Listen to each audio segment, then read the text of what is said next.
Welcome to Unfiltered Summit Sisters. I'm Gina. And I'm Julia. We are two ride-or-die best friends who are paving the path for what true, authentic relationships look like.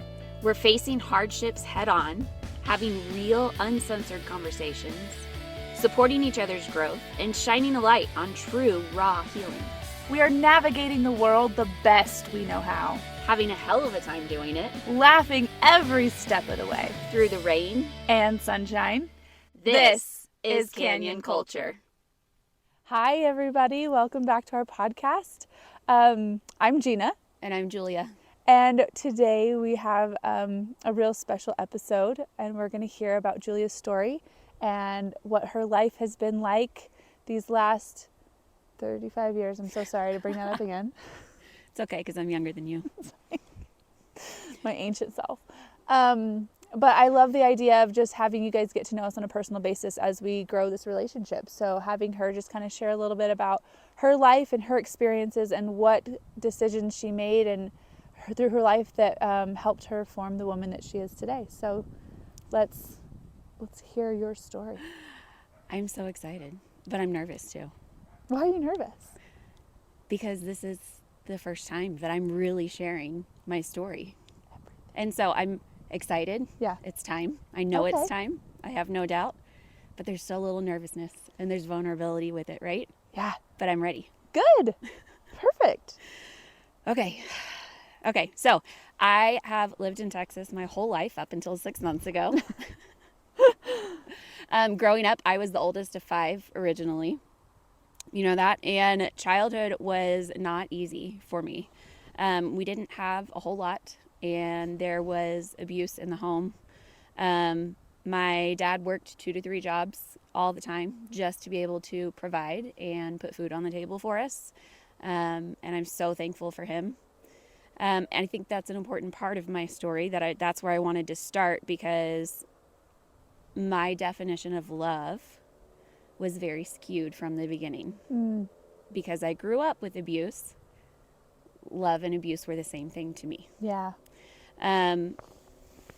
So I could not wait to get out of that house.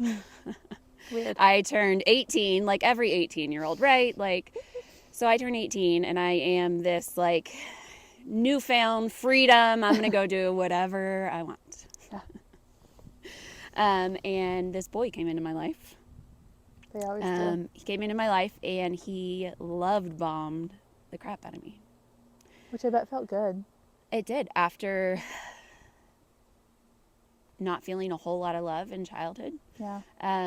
It felt good. It felt really good. And there was just a lot of love bombing, and he said so many pretty things, and I believed every single word, even though there were red flags from the very beginning.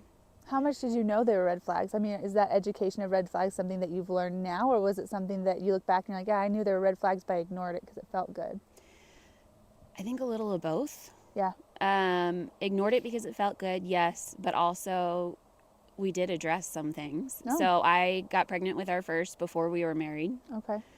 And we didn't decide to get married until she was almost born. And we did go and do some premarital counseling, because there were some anger issues and addiction issues on his side, big red flags. Okay, that early on. Before we got married. Okay. And so I thought, well, we did premarital counseling, so check, fixed, done, healed. Check that box, we did it. Fixed, done, and healed. It's like the meme. Yeah. You meme healed. We're going to call it meme healed. You meme healed. I love it. Nice and pretty. Nobody sweat. No one cried. Yeah. So we got married. Again, there were red flags before we got married. And that should have paused and put a hold on everything. But we were 18 and 19 and, you know. And pregnant. Yeah. That's a complicated combination. Yeah. So fast forward a little bit, just kind of talking about the 13 years that I was married. I things continued to get worse. Red flags became bigger. There became more red flags. And I was married to a narcissistic abuser who abused me in every form of the word. Every form of the word. There were blow-ups all the time, but it would cycle, right? So there would be times where things would feel really good, where he would be really kind, where, and then there would be a big blow-up. And then it would cycle again. I'm so sorry. I'm going to change. I'm a changed man. I'm going to get help. And things would be good for a while. And then they would blow up. But as the years went on and as the cycles continued, the blow-ups got bigger and got worse. So there were times where police were called and reports were made. And I did not press charges when I should have. Yeah. There were times where I should have gone to the hospital and didn't, out of fear. Out of fear of, what am I going to tell them? What's going to happen to my kids? Yeah. And that was beyond difficult. Yeah. Because marriage is a very serious commitment. And I made that commitment, and I meant every single one of my vows. In sickness and in health, for better or for worse. You just didn't know that there wasn't going to be a better. There was only going to be a worse. Yeah. Worse went to... Worser. Yeah. Yeah.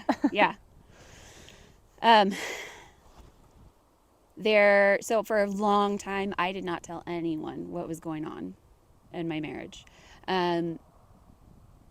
Part of that was some religious teachings that came from a good intention, a good heart, a good place. Yeah. But were extremely harmful. So in my mind, I was doing the right Christian wife thing to do by protecting my husband's reputation. Because he was also well known in the community. Yeah.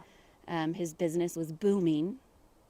And so I was not going to say a word to anyone about anything. And that took me to really dark places because I was alone and isolated in everything that I was going through. And that is a really dangerous place to be because the enemy takes advantage of that and just tells you all kinds of lies. And you believe them because there's no one else to step in and speak truth and light into that. Yeah.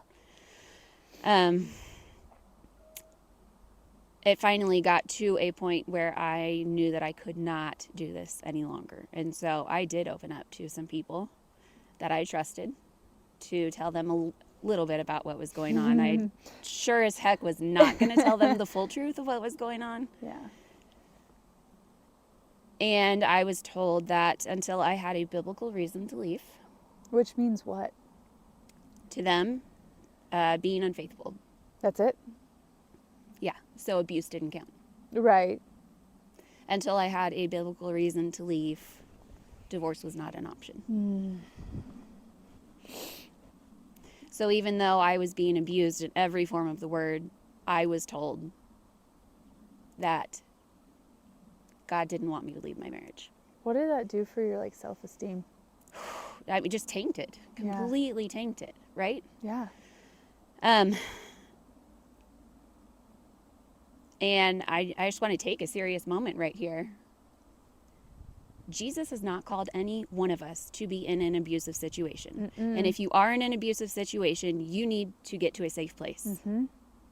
Absolutely. There is no trophy for staying in an abusive marriage.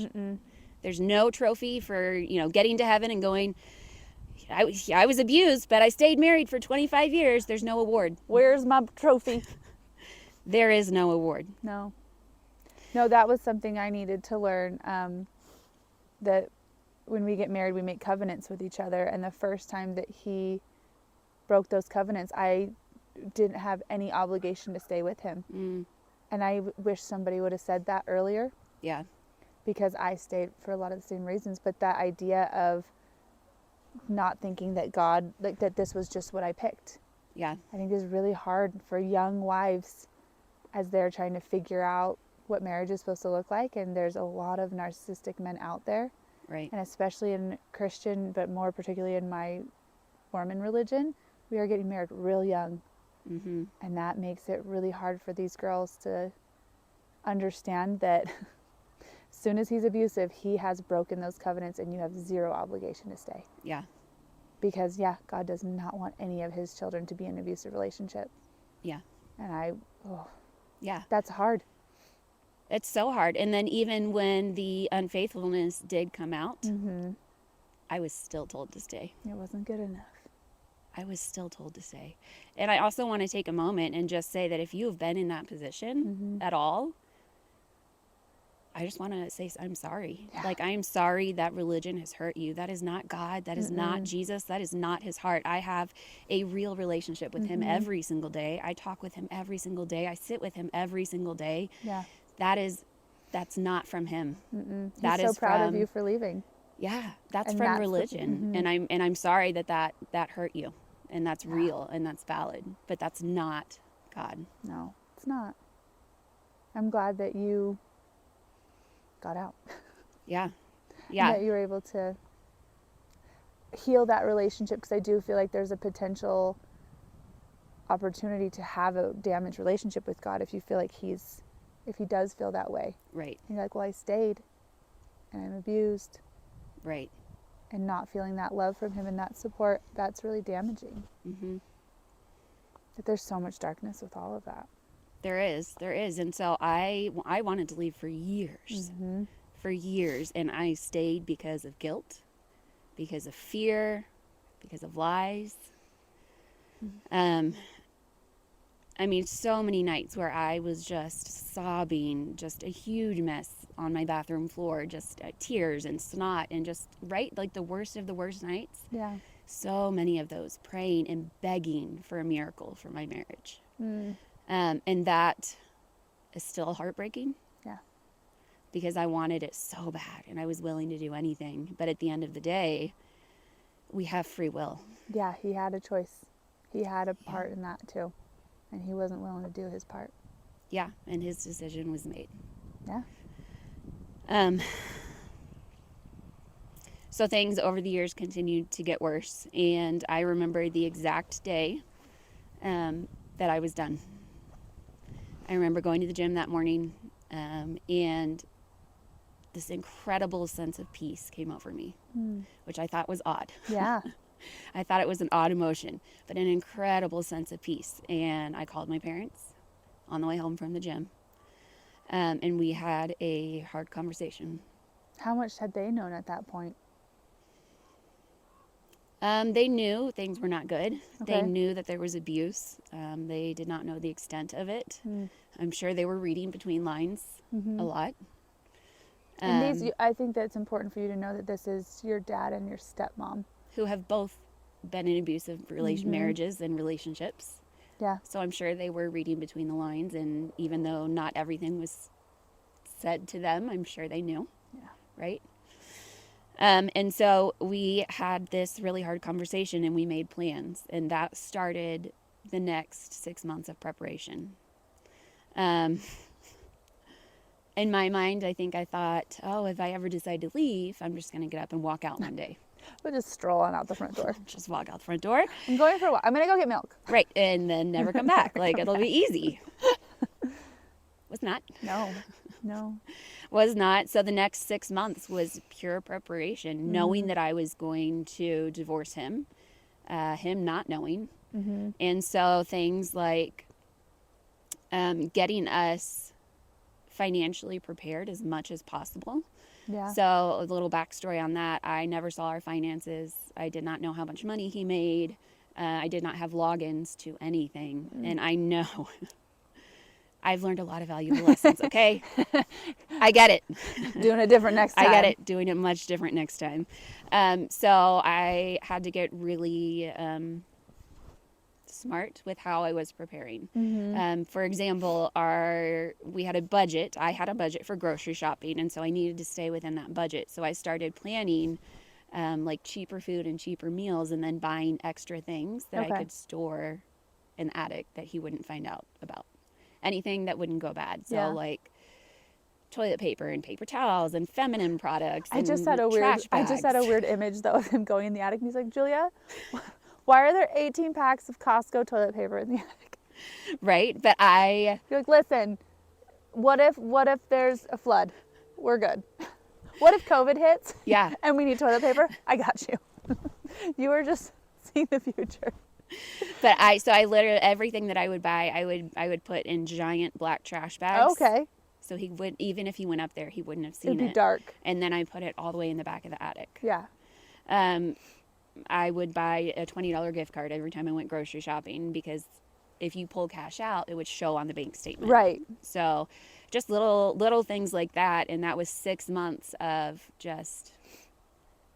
preparation. Mm-hmm. And that was intense, because your body is just in flight and fight the whole time. Well, I feel like that's interesting to say, because I feel like in a narcissistic relationship, you are already Yeah. having high doses of cortisol with being in fight or flight. And so for that to have stepped up a notch for you, that's got to be intense. It Your just system felt, must have been it on felt like fire. we were just running on adrenaline. Yeah. Oh, yeah. Every day, all day. Fun. Yeah. Yeah. And then I started teaching piano again, and, getting students. There are certain, students that I would ask, could you pay me in cash? So that I could keep that, taking anything valuable or sentimental over to my parents slowly, so he wouldn't notice that anything was missing. And so it was just 6 months of all of this prep, which I look back now and I'm like, I don't know how I got through each day like that. I really don't. It was God gave me what I needed to survive that time and do what I needed to do. And then we didn't have a date. When I say we, I mean me and my dad and my stepmom. There was not a set date where this is the day that we are for sure going to leave. Yeah. There was a lot of prepping. There was a lot of praying, and we would know when it was time. Mm-hmm. And we did. So there was one night that he came home in the middle of the night, and things got scary and intense. He woke me up in the middle of the night. He wouldn't let me go back to sleep. I ended up calling my dad at 3 a.m, waking him up. Thankfully, my dad answered. And my dad was able to diffuse the situation enough for, us to make it 4 more hours, 7 a.m. And my dad texted me and said, as soon as he leaves, call me. And so he left for work that morning, and I called my dad.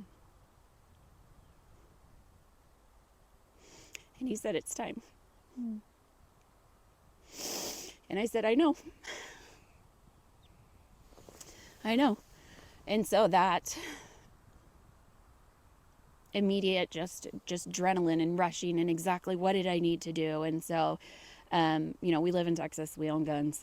Yeah. So the first thing I did was take all the guns to my parents' house. The kids and I had go bags ready. If things got intense or violent or anything of that nature, we had a location to go to that he had no idea about, and we had bags with us. And I wish that I could say that that was the hardest part. Yeah. But it wasn't. That was just the beginning. Yeah. And so my divorce took almost 2 years.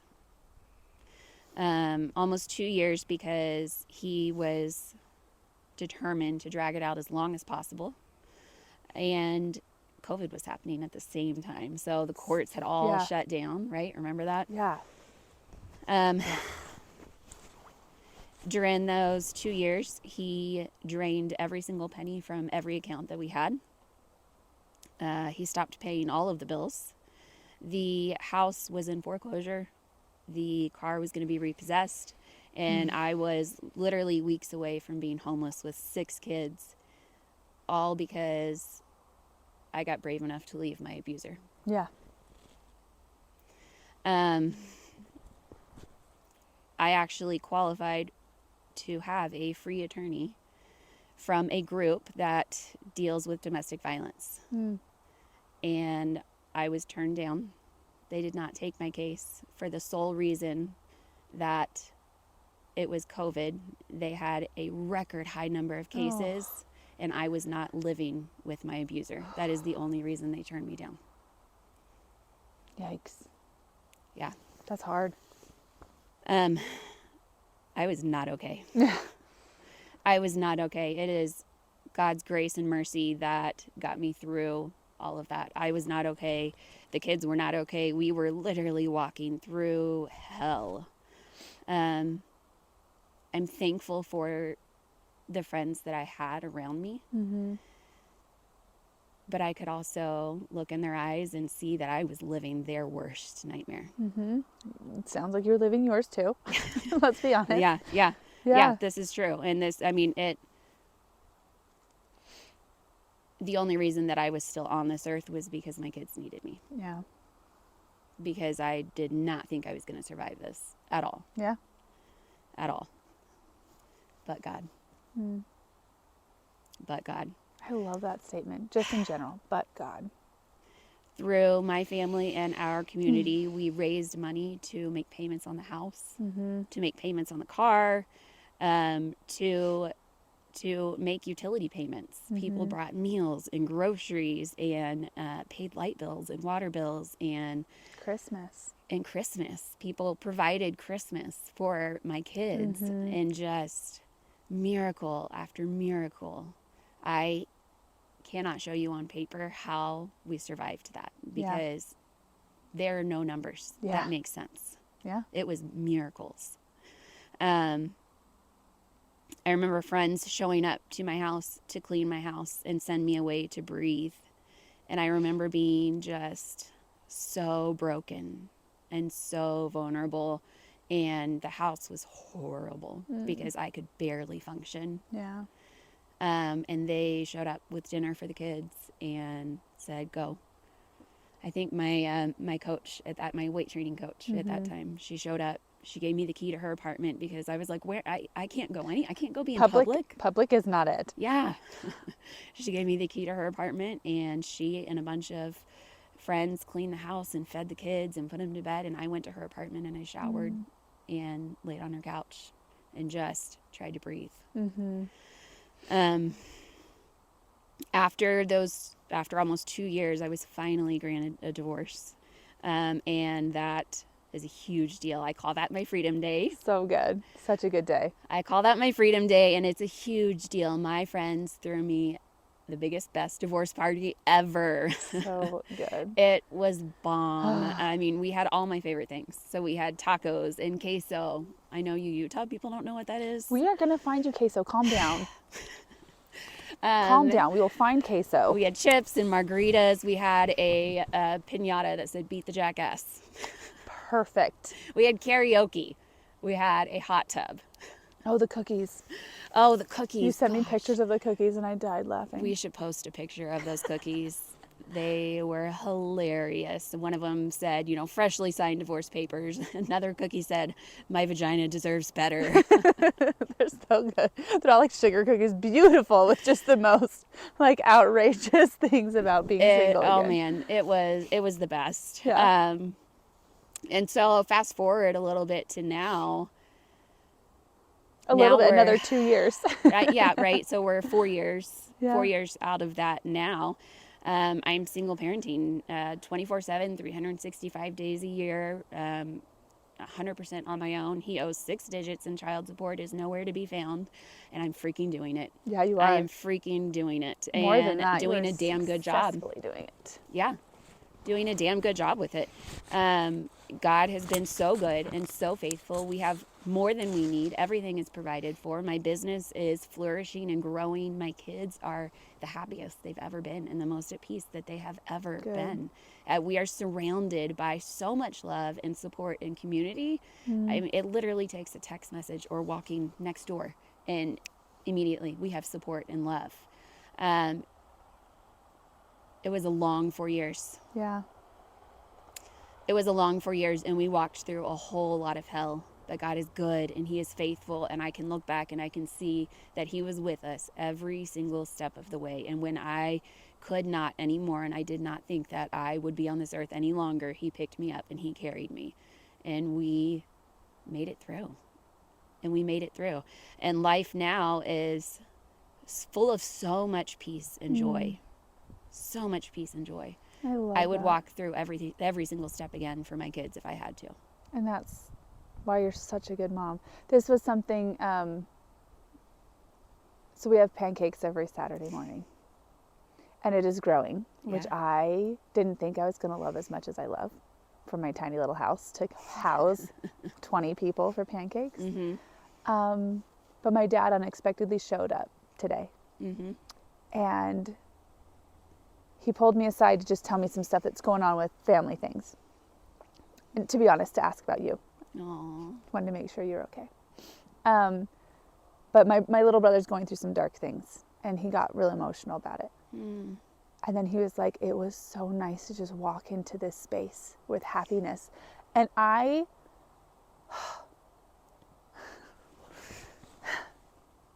we're providing that for people now.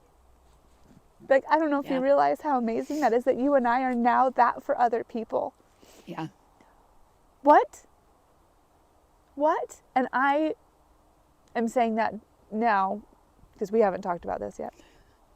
But because I think that you and the kind of person you are, and you fighting tooth and nail to get you and your kids to a happier place, is such a big part of that. Is a big part of that for me and my kids and our community that you were just saying serves. You bring that light to this community too. And so you are giving as much as you are getting, if not more, to the point where it brought my dad to tears, and how much he needed to walk into a room where your kids run to him and hug him and call him granddad, and how much he needed that after having to support my brother who's going through hard things. And he's like, it's just so nice to be in a space where everyone's so happy. I love that so and I just, much. and like, it's not like we keep talking about our story's not over. And so I don't want to say we've arrived, but like, holy crap, look where we are. Yeah. After all that darkness you just shared with us, that this morning had an abundance of light. Yeah. And that other people are seeking out our light. That's incredible. I love that. And I think that is the overflow of God. Yeah. But you had to choose that. You have to invite God in. That's not something that just comes because you're here. You have to work on that. Your relationship with God, you teaching your kids, you inviting him in, and you drawing close to him, and you taking every step with him and having faith in him is why you guys shine the way that you do, which is why your kids are as happy as they are, is because you guys choose it. God's always there. Yeah. But he's not going to force his way into your life. You have to invite him. Absolutely. And the fact that you do is why your kids and you are as successful as you are. And I'm so freaking proud of you. Thank you. I'm so proud of you. You're going to make me cry again. We told him that's what we're doing. Okay. Thank you for saying those things. That means a lot. Such a good morning. Such a good morning. I think I want to end with speaking to another woman who's walking through an abusive relationship. What I would say to her is, you're not alone.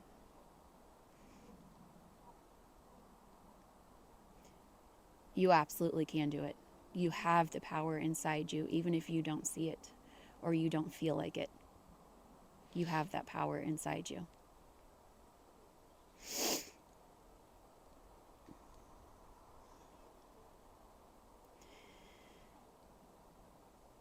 There may be some really dark shit that you're going to have to walk through, but you are not powerless. Seek the help that you need. Stand up and take your power back. I love that. I did it.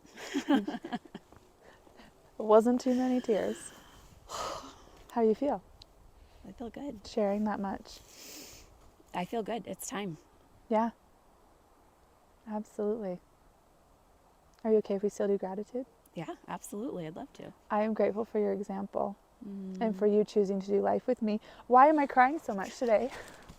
I'm so proud of you, and I'm so grateful that you are choosing to do life with me, and that you are the example that you are, and that you shared all of that, and that is such a dark thing that you went through, and there's so many people out there who just give up, and that you have done so much more than that, and that you are willing to share, and that you have such a giving heart. I'm just so grateful that you are a part of my life, because I think we said it in our last episode, like we wouldn't be here without each other. Yeah. And I'm just really, really grateful for you. And I don't share that a lot with you because I feel like it's an overwhelming feeling for me, and so I run from it. Right, because it's intense, and it's the kind of thing where I just feel so blessed by you and your kids, and I'm grateful for you. Okay. I am grateful for I'm grateful for my parents and my coach, Michelle, and you. Y'all are the people that I called when I didn't want to do it anymore. Y'all are the people that I called on when I was at my absolute worst. Y'all are the people that have loved me when I was at my worst. And y'all are the people that have held on and showed up in my worst moments and my best moments. And y'all are the people that have showed me what unconditional love looks like and what God's love really is.